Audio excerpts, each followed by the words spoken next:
Thank you for purchasing a replacement roof from Roofing Nation.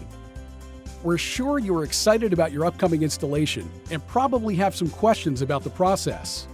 We expect this video will answer many of them.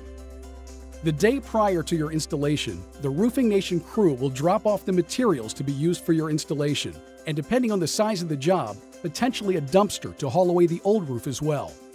Please direct the crew when they arrive to the best place to position these supplies, as close to the home as possible. When the crew arrives on the day of the installation, the crew leader will walk you through the process and what you can expect to occur throughout the day.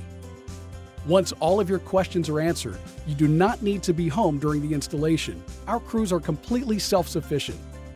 Many installations are completed in a single day, although some jobs may take a second day.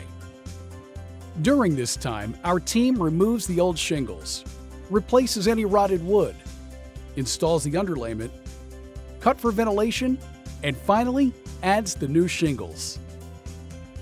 And then we clean everything up, making sure your home looks as good as when we arrived, if not better, thanks to your brand new roof. If you've purchased new gutters, a separate crew will install them just a few days later, and you'll be asked to sign off on the completed job. If you have any other questions, please reach out to us at any time. Thank you again for choosing Roofing Nation.